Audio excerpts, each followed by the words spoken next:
Hello guys, welcome to lecture 2 of C++ series. In the very first video we have covered some basics of C++, its features, and we have also written our first code. Now in the next video we will be covering what are variables,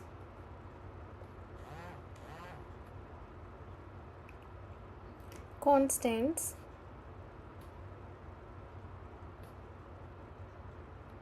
comments,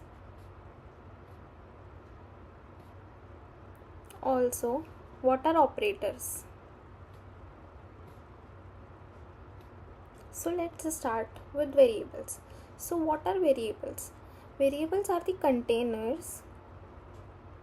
So variables are the containers to store data.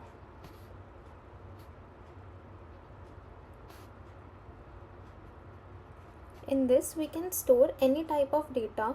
There are multiple data types. For example, int, float, double, char, etc. So how to declare a variable in C++? So our syntax of defining a variable is, first we write the data type, then the variable name. So this is the syntax. पहले हम data type लिखते हैं फिर name. If you remember, in the very first video we have taken an input n from the user, writing int n. So n was our variable there, in which we took user's input and then displayed it on our screen. Then let's move to the rules. So there are some rules to define a variable. So we can include anything in our variable name, but there are some naming conventions. That is, first rule is it must begin with either alphabet or underscore.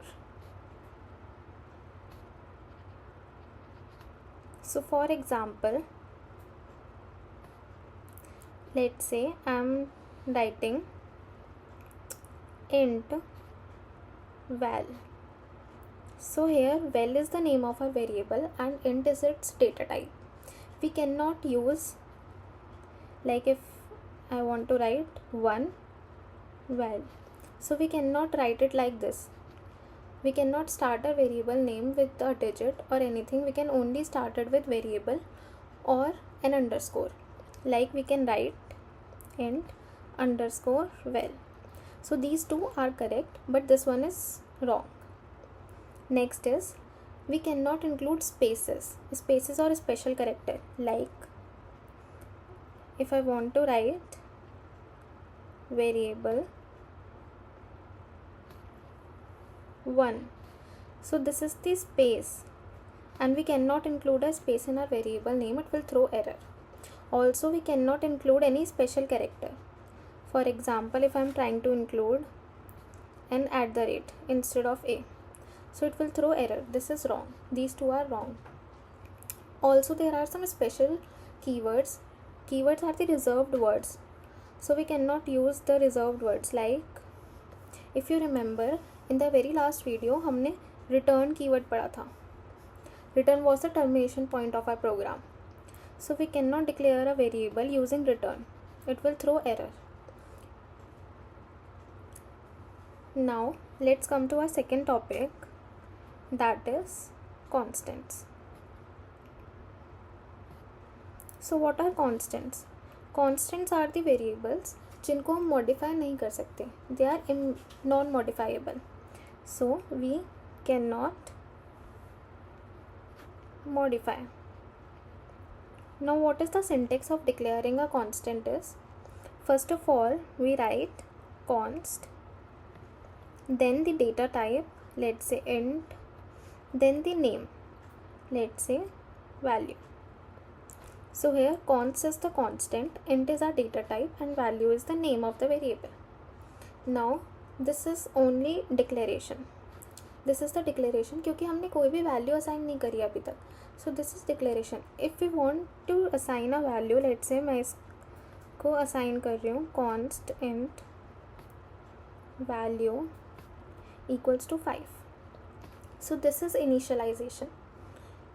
Let's just write it here. This is declaration and this is initialization.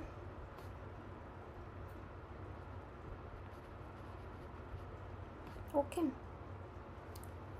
So now if we will try to modify the value to 6, let's say, so it will throw us error because this is not allowed. We have already seen that this is not modifiable. तो हमने const लिखा है पहले, तो ये variable अब modify नहीं कर सकते. So this was about const. Now let's move to third, that is operators. So what are operators? Firstly, let's just cover comments first, then we will move to operators. So what are comments? Comments are those line जो हमारा programme जो है compile नहीं करता. So ये compile नहीं होंगे. अब there are two types of comments, that is single line comment. So these are the lines that are ignored by our compiler, and also a multi-line comment. So this is multi-line comment. Now अब comments क्यों use करते हैं हम? Comments हमारी readability बढ़ाते हैं. अब let's suppose कि आपने कोई प्रोग्राम आज लिखा, आप उसको 2 साल बाद देखने जा रहे हो, तो 2 साल बाद आपको याद ही नहीं रहेगा कि हमने ये क्या लिखा है, क्या करा है. तो हम इसीलिए कमेंट्स डालते हैं. लेट्स से मैंने कोई सिंगल लाइन कमेंट डाला, जैसे मैंने अपनी एज लिखी, int age, this is the variable and now we are initializing it. तो अब मैंने यहाँ लिख दिया माई एज. तो कंपाइलर माई एज को इग्नोर कर देगा और वो इस वाली वेरिएबल को कंसिडर करेगा खाली. We can also include multi line comments. Let's say we use for multi line comments, हम स्लैश लगाते हैं, फिर एक एस्ट्रिक यूज़ करते हैं, फिर लिखते हैं let's say multi line comment, फिर इसका क्लोज करने के लिए asterisk and then again a slash. So this is a multi line comment. Don't worry, हम ये अभी सब करेंगे और आज हम VS कोड पे करने वाले हैं. नाउ थर्ड जो हमने स्किप कर दिया था, that is operators. So there are multiple types of operators. So first is arithmetic operators. That is arithmetic. अब arithmetic तो हम सब ने ही पढ़े हैं मैथ्स में. That is plus, minus, multiplication, division. यहाँ पे एक एक्स्ट्रा होता है, दैट इज़ मॉड्यूलस. अब इसका क्या काम है? जो मॉड्यूलस होता है ये हमें रिमाइंडर प्रोवाइड करके देता है.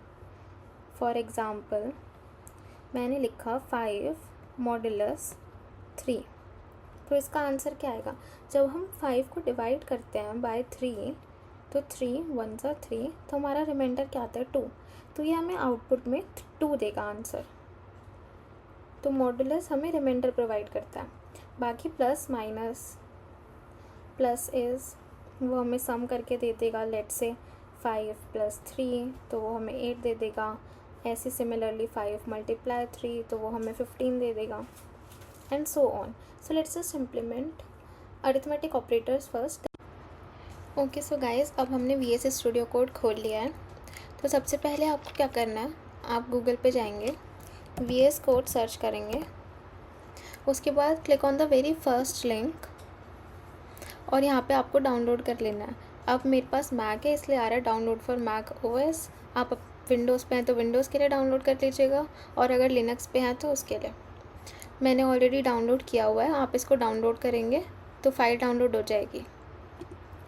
उसके बाद हमें C++ चलाने के लिए MinGW एक सेटअप करना पड़ता है. तो आप गूगल पे MinGW कंपाइलर सर्च करोगे, इस लिंक पे जाओगे तो यहाँ पे डाउनलोड का ऑप्शन आएगा, तो आपको यहाँ से ये डाउनलोड करना है। फाइल डाउनलोड होने के बाद आपको सारी चीज़ें इंस्टॉल करके पाथ सेट करना है उसका, फिर आपका C++ चलने लगेगा। अब हम VS स्टूडियो कोड पे आ गए हैं क्योंकि मैंने डाउनलोड पहले से ही कर लिया था। तो आपको क्या करना है, आपको फाइल्स वाले सेक्शन पे जाना है और ओपन फोल्डर पे क्लिक करना है।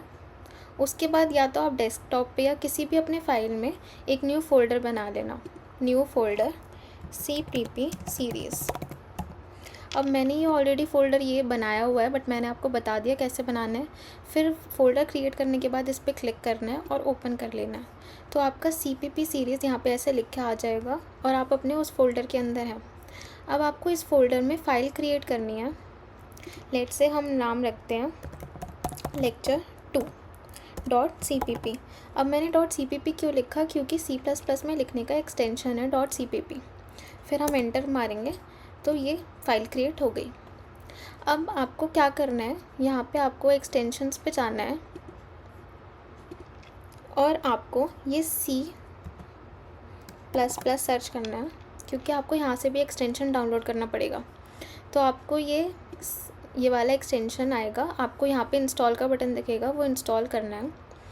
उसके बाद आपको कोड रनर सर्च करना है। कोड रनर सर्च करने के बाद आपको ये भी इंस्टॉल करना है। तो ये दोनों चीज़ें इंस्टॉल करने के बाद let's come back to our file. तो अब हम यहाँ पे अपना सबसे पहला समझेंगे। तो सबसे पहले हम हेडर फाइल इंक्लूड कर लेते हैं, इंक्लूड IOStream। फिर हम नेम स्पेस डिक्लेरेशन इंक्लूड कर लेते हैं यूजिंग नेम स्पेस std।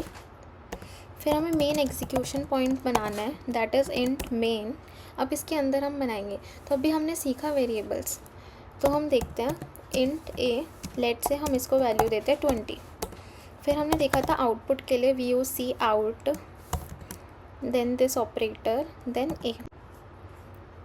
फिर हमने C आउट किया, फिर हम इसको रन करेंगे, यहाँ से रन कोड करेंगे तो C हमारा ये आउटपुट आ रहा है 20, एज़ यू कैन सी।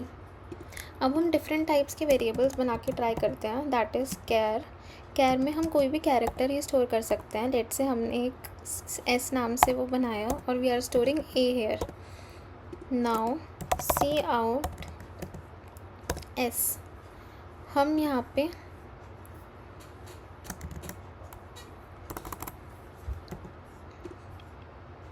फिर से रन करेंगे तो C 20A।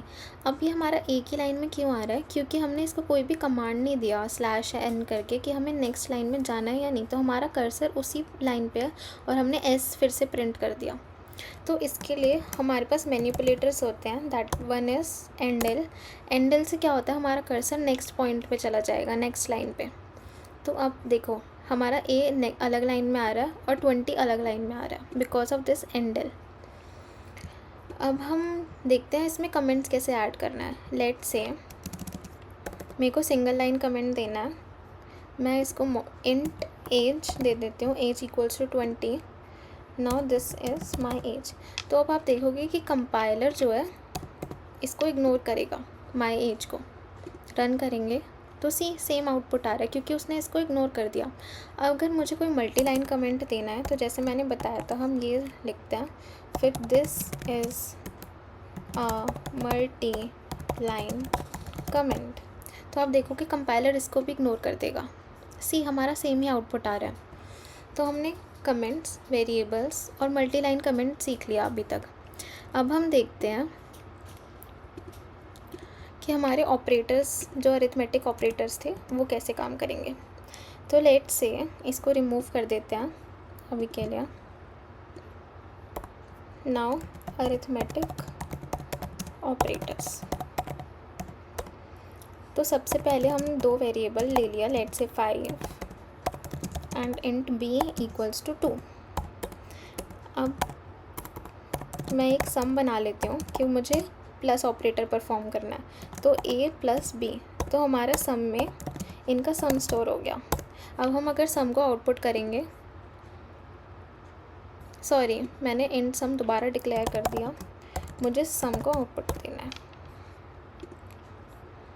C we got 7 here. Similarly मैं इनको मल्टीप्लाई का बना लेती हूँ, mul equals to a into b, int subtract equals to a minus b, then comes int division equals to a by b, also हमारा modulus operator, modulus equals to a mod b। अब हम इन सबको print करके देखते हैं कि हमारा answer क्या आएगा। एक काम करते हैं, यहाँ पे हम एक मैसेज भी पास कर देते हैं जिससे हमें पता चले। तो ये सम है, फिर ये हमारा सब्ट्रैक्शन दैट इज सब्स, फिर ये हमारा multiplication that is mul, and division,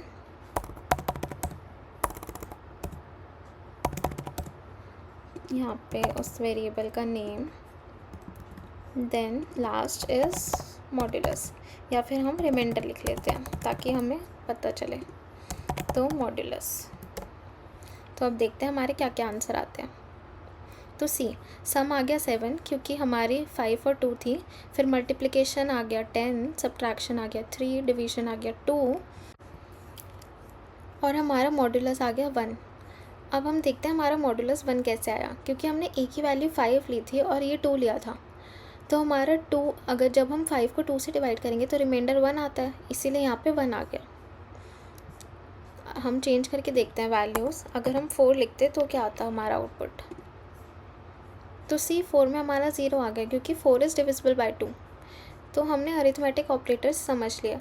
अब हम कॉन्स्ट भी समझ लेते हैं। इसको एक काम करते हैं, कमेंट कर देते हैं सेलेक्ट ऑल, और अगर हमें सब चीज़ एक साथ कमेंट करनी है तो हम मैक में कमांड स्लैश यूज़ करते हैं और विंडोज़ में आप कंट्रोल स्लैश भी यूज़ कर सकते हो, तो वो सब कुछ एक साथ कमेंट कर देगा। अब हम अपने कांस्टेंट को देखते हैं। अब जैसे मैंने आपको बताया था कि हम कॉन्स्ट लिखते हैं पहले, फिर int let's say num equals to 5। अब मैं सी आउट करती हूँ हमारी नम की वैल्यू को, तो सी हमारा 5 आ गया। But what if we try to modify our value of num, let's say num equals to 6। तो अब ये क्या करेगा, सी हमें यहीं पे एरर दिखा रहा है, ये रेड स्क्विगली लाइन्स हमें दिख रही हैं कि expression must be a modifiable value. क्योंकि हमने ये कॉन्स्ट से डिक्लेयर किया है इसीलिए मॉडिफाइबल नहीं है। लेट्स से हम ये कॉन्स्ट हटा देते हैं अभी के लिए और फिर ट्राई करते हैं कि हमारी अब क्या वैल्यू आती है। तो सी इसने ये चेंज कर दिया क्योंकि अभी ये नॉर्मल वेरिएबल है, बट जब हम इसके आगे प्रीफिक्स कॉन्स्ट लगा देते हैं तो ये नॉन मॉडिफाइबल बन जाता है। तो अभी यहाँ पे एरर दे रहा है तो इसको कमेंट कर देते हैं हम। तो ये हमारे अरिथमेटिक ऑपरेटर्स से हमारा कांस्टेंट था। ओके, सो अब हम नेक्स्ट टाइप के ऑपरेटर्स देखते हैं, दैट आर रिलेशनल ऑपरेटर्स। तो रिलेशनल ऑपरेटर्स क्या होते हैं, these are used for comparisons, used for comparison. अब इसके अंदर कौन कौन से ऑपरेटर्स आते हैं, वो हैं double equals to, this is equals to. ये हम चेक करते हैं कि क्या एक वैल्यू दूसरे के बराबर है, ये अब हम ये इम्प्लीमेंट करेंगे। तो I will tell now this is not equals to, then comes greater than, less than, greater than equals to and less than equals to. तो ये हमारे रिलेशनल ऑपरेटर्स हैं। नेक्स्ट ऑपरेटर्स हैं हमारे लॉजिकल ऑपरेटर्स। तो logical operators are used to combine conditions.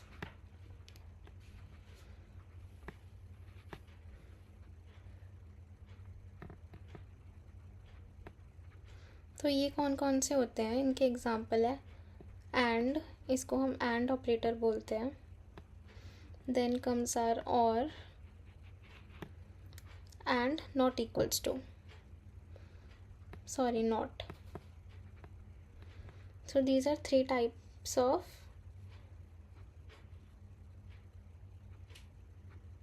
logical operators. Now let's just implement these operators on our screen. Okay, तो अब हम रिलेशनल ऑपरेटर्स देखते हैं यहाँ पे।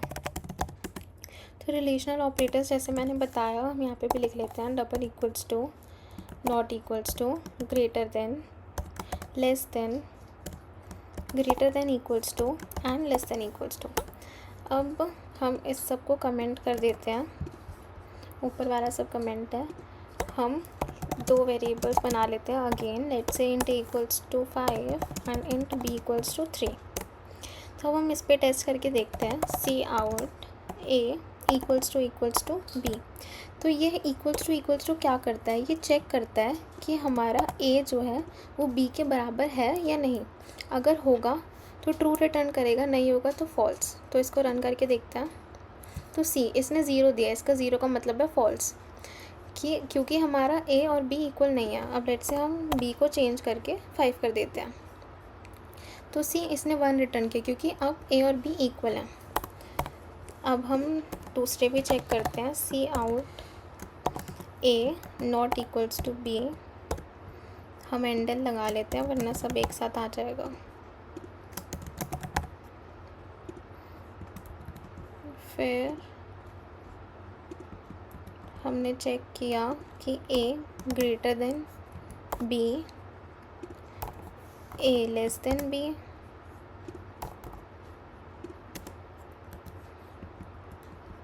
a greater than equals to b and a less than equals to b। तो अब हम इनके आउटपुट चेक करते हैं। फर्स्ट का आउटपुट है 0 क्योंकि ये फॉल्स है, a b के बराबर नहीं है। Then a is not equals to b का आउटपुट है 1 क्योंकि ये बराबर नहीं है। तो ये ट्रू हुआ, ये वाली condition, a is not equals to b, that is true. अब हम चेक कर रहे हैं, a is greater than b, yes, तो इसने 1 रिटर्न किया। Now a is smaller than b, no, तो इसने 0 रिटर्न किया।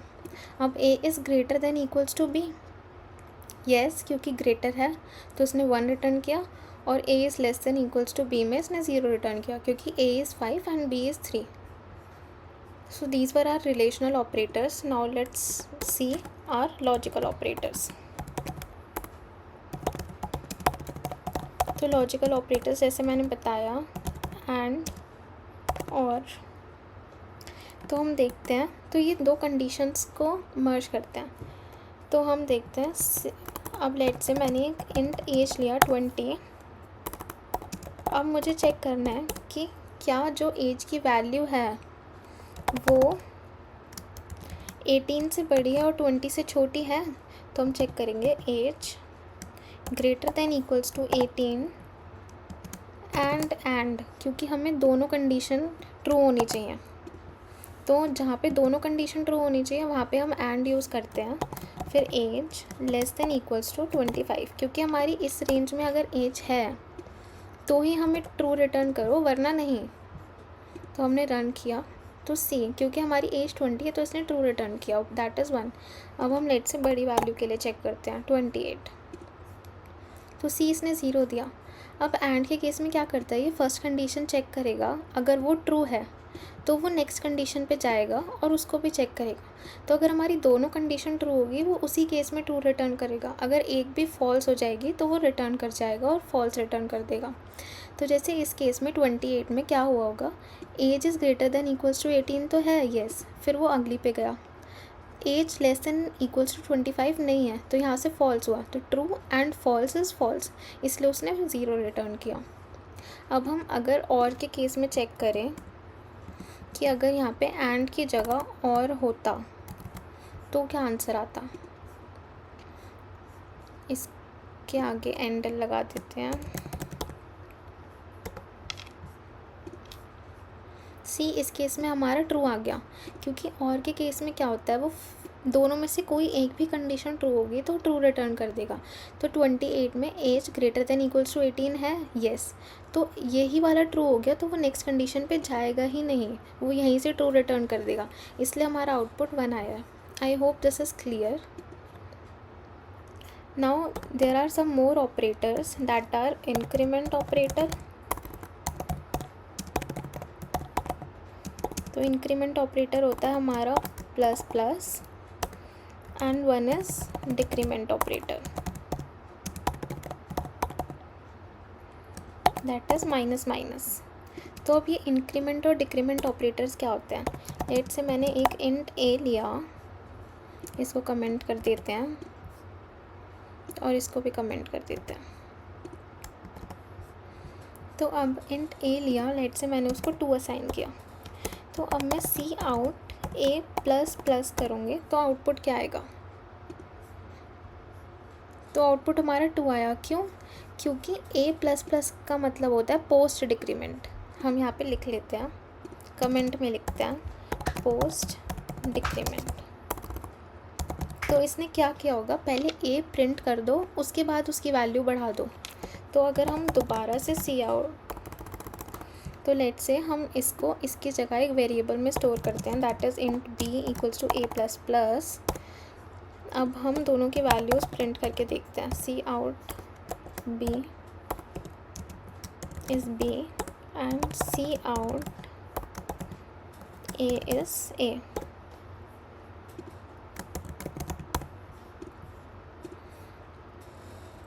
तो सी बी हमारा 2 आ गया और ए 3 आ गया।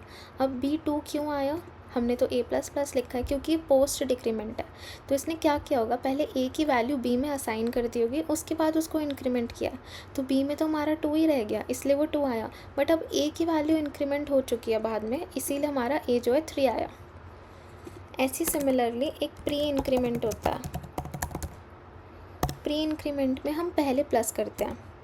तो अगर मैं इंट सी इक्वल्स टू प्लस प्लस ए करूँ तो इस केस में मेरा आउटपुट क्या आएगा, सी एंड एल और सी या। तो अब चेक करते हैं। तो सी हमारा 4 आया। क्यों? क्योंकि हमारी ए की वैल्यू तो यहाँ पे मॉडिफाई हो चुकी है, अब हम उसको 3 कंसिडर करेंगे। आपको कन्फ्यूजन हो रही होगी तो मैं इसको कमेंट कर देती हूँ, हम फिर चेक करते हैं। तो सी हमारा 3 आ गया क्योंकि ये प्री इंक्रीमेंट है। तो इसने क्या किया होगा, पहले इंक्रीमेंट कर दो फिर असाइन करो।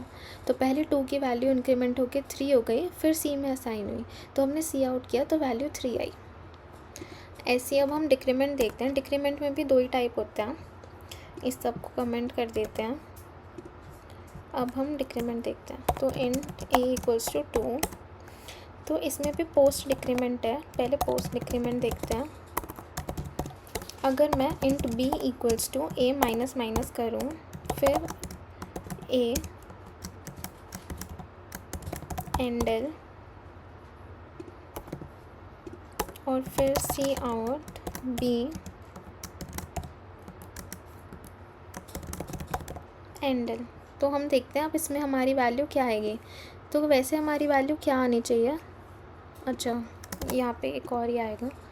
तो हमारी वैल्यू आनी चाहिए सी ए की 1 एंड बी की 2। क्यों? क्योंकि इसने पहले ए की वैल्यू असाइन कर दी, उसके बाद उसको डिक्रीमेंट किया। तो बी में वैल्यू 2 असाइन हो गई, उसके बाद ए की वैल्यू डिक्रीमेंट हो गई। तो ए अब हमारा 1 है और बी हमारा 2 है। ऐसे हमारा प्री डिक्रीमेंट होता है। तो प्री डिक्रीमेंट क्या होगा, let's say in C equals to minus minus A. तो हमारी ए की वैल्यू चेक करते हैं क्या होगी, और फिर हमारी सी की वैल्यू देखते हैं कि क्या होगी। तो अब आपके अकॉर्डिंग क्या आनी चाहिए वैल्यू, सी हमारी दोनों की वैल्यू सेम आ रही है। क्यों? क्योंकि उसने पहले डिक्रीमेंट किया, प्री डिक्रीमेंट, उसके बाद वैल्यू असाइन की। तो पहले ए की वैल्यू 1 हो गई, उसके बाद सी में असाइन हुई है, तो हमारा ए भी 1 है और सी भी 1 है। तो हमने इस वीडियोस में क्या क्या सीखा। हमने सीखा what are the variables, operators, constants and types of operators as well. So this was all for our second video. Thank you so much.